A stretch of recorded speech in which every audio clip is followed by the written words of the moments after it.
प्रयोग जैसे विश्व के लिए भारतेंदु युग प्रवेश द्वार है, तो द्विवेदी युग एक खुला हुआ प्रांगण है। द्विवेदी युग की समय सीमा को लेकर के भी इतिहासकारों में मत विभिन्नता रही है। फिर भी सारांश रूप से लगभग 1900 ईस्वी से लेकर के 1918 ईस्वी तक द्विवेदी युग की समय अवधि मानी जाती है। कुछ विद्वान, कुछ साहित्यकार इस समय अवधि को और आगे बढ़ाते हुए 1920 ईस्वी तक भी द्विवेदी युग का समय ही मानते हैं। जैसा कि द्विवेदी युग के नामकरण का आधार की बात करें तो इस युग के महान व्यक्तित्व, जिनके कारण, उनके कार्यों के कारण, उनके कर्तृत्व के कारण, उनके योगदान के कारण इस युग का नाम द्विवेदी युग रखा गया है, वह है महावीर प्रसाद द्विवेदी। महावीर प्रसाद द्विवेदी ने हिंदी साहित्य, विशेष रूप से खड़ी बोली के प्रयोग, समाज हित, राष्ट्रहित की भावनाओं को लोगों में जागरण करने का जो बीड़ा उठाया था, उनके महान योगदान को देखते हुए ही इतिहासकारों ने, हिंदी साहित्य प्रेमियों ने इस युग को द्विवेदी युग के नाम से उपमित किया है। महावीर प्रसाद द्विवेदी के व्यक्तित्व, उनके साहित्य की रचना की प्रेरणा आदि से प्रेरित होकर के इस युग में अनेक साहित्यकारों ने साहित्य की विविध विधाओं पर अपनी अपनी लेखनी चलाई है।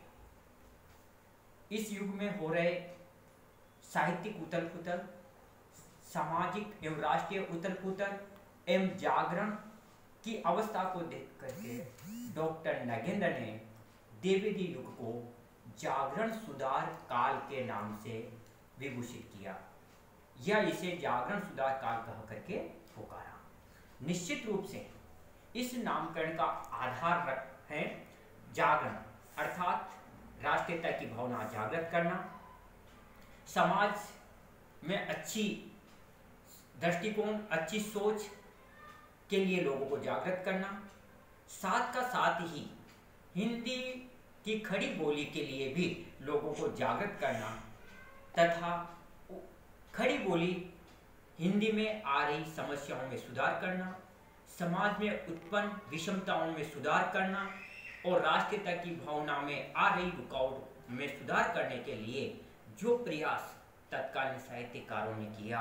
उन्हीं को आधार मान करके डॉक्टर नगेंद्र ने इसे जागरण सुधार काल कह करके पुकारा। इस युग की एक महत्वपूर्ण पत्रिका जिसने हिंदी साहित्य के लिए नींव का काम किया, वह थी सरस्वती पत्रिका, जिसका प्रकाशन जनवरी 1900 ईस्वी में प्रारंभ हुआ था। ये एक मासिक पत्रिका थी। इसका संपादन सर्वप्रथम एक संपादक मंडल के द्वारा किया गया, जिसमें किशोरीलाल गोस्वामी, श्याम सुंदर दास जैसे साहित्यकार शामिल थे। किंतु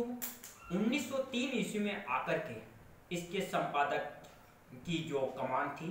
वह महावीर प्रसाद द्विवेदी को सौंपी गई और परिणाम स्वरूप महावीर प्रसाद द्विवेदी ने 1903 ईस्वी से लेकर के 1920 ईस्वी तक इस पत्रिका का संपादन किया। इस पत्रिका में मुख्य रूप से खड़ी बोली में लिखी जाने वाली, रची जाने वाली रचनाओं और साहित्य को ही स्थान दिया जाता था। साथ का साथ ही जो भी रचनाएं इस पत्रिका में छपने के लिए आती थी, यदि उसमें व्याकरणगत, साहित्यगत कोई अशुद्धियाँ होती थी तो उसे संपादक मंडल के द्वारा उस त्रुटि को दूर करके, उसे दुरुस्त करके उसका प्रकाशन किया जाता था। परिणाम स्वरूप सरस्वती पत्रिका खड़ी बोली हिंदी का पर्याय बन गई और सरस्वती पत्रिका के कारण खड़ी बोली हिंदी गद्य के साथ साथ पद्य की भाषा भी बन करके समाज के सामने उभरी। द्विवेदी युग के साहित्यकारों की चर्चा की जाए तो इस युग में महावीर प्रसाद द्विवेदी के साथ साथ श्रीधर पाठक, राम नरेश त्रिपाठी, अयोध्या सिंह उपाध्याय हरिओत, मैथिली शरण गुप्त, नाथूराम शर्मा शंकर, गया प्रसाद शुक्ल स्नेही, माखनलाल चतुर्वेदी, बालकृष्ण शर्मा नवीन, सुभद्रा कुमारी चौहान, सोहनलाल द्विवेदी, श्याम नारायण पांडे, जगन्नाथ दास रत्नाकर, सत्यनारायण कविरत्न आदि अनेक साहित्यकारों ने अपनी अपनी रचनाएं समाज के सामने रखी। यदि इन साहित्यकारों की प्रवृत्ति को देखा जाए तो कुछ साहित्यकारों ने तो स्वच्छंद रूप से राष्ट्रीय विचारधारा को आधार मान करके अपनी रचनाओं को रखा और लोगों में राष्ट्रीय भावना को जागृत करने का काम किया, जिनमें मैत्री शरण गुप्त, सुभद्रा कुमारी चौहान, श्याम नारायण पांडे, नाथूराम शर्मा शंकर के नाम शीर्ष पर हैं। द्विवेदी युगीन काव्य की प्रवृत्तियों की बात करें तो हम पाते हैं कि द्विवेदी युगीन काव्य प्रवृत्तियां भारतीय युग की काव्य प्रवृत्तियों का ही परिष्कृत और संवर्धित रूप था। इस युग की प्रमुख प्रवृत्तियों में हमें दृष्टिगत होता है सबसे पहले राष्ट्रीयता की भावना, अर्थात जैसा कि हमने पहले भी चर्चा की है कि इस युग के कुछ साहित्यकार तो विशेष रूप से राष्ट्रीय विचारधारा के साथ इस प्रकार से हिल मिल गए थे जिस प्रकार से सागर के साथ लहरें मिल जाती है। श्याम नारायण पांडे हल्दी घाटी, जोहर जैसी रचनाओं के कारण जनमन के हृदय में अपना स्थान बना पाए, तो मैत्री शरण गुप्त ने भारत भारती जैसी रचनाएं लिख करके समाज को राष्ट्रीयता की भावना से ओतप्रोत किया। माखनलाल चतुर्वेदी ने पुष्प की अभिलाषा, तो सुभद्रा कुमारी चौहान ने झांसी की रानी जैसी रचनाएं साहित्य जगत के सामने, समाज के सामने रखी और वह सारी की सारी रचनाएं राष्ट्रीयता की भावना को जागृत करने में सार्थक सिद्ध हुई। दूसरी विशेषता है इतिवृत्तात्मकता, अर्थात इस समय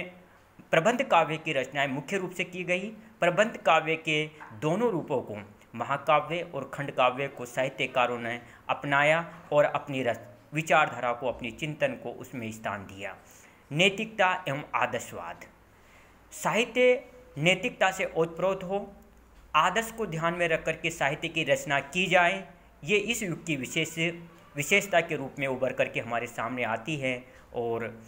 स्वयं महावीर प्रसाद द्विवेदी तो आदर्शवाद और नैतिकता की मूर्ति थे ही सही, वह सरस्वती पत्रिका में खुद भी उन ही रचनाओं को स्थान देते थे जो समाज को नैतिकता एवं आदर्श प्रदान कर सके। प्रकृति चित्रण की दृष्टि से देखा जाए तो इस युग के समस्त साहित्यकारों ने प्रकृति का स्वच्छंद चित्रण किया है और प्रकृति की छोटी से छोटी वस्तुओं को भी अपने काव्य का विषय बनाया है।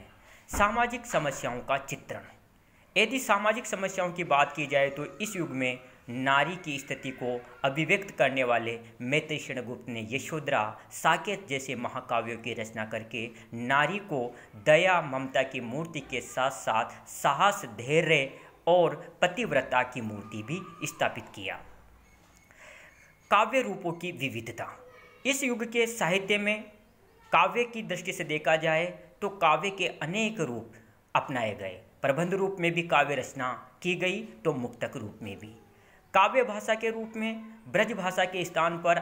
इस युग में आकर के खड़ी बोली ने अपना स्थान ग्रहण किया और काव्य की प्रमुख भाषा बन करके उभरी।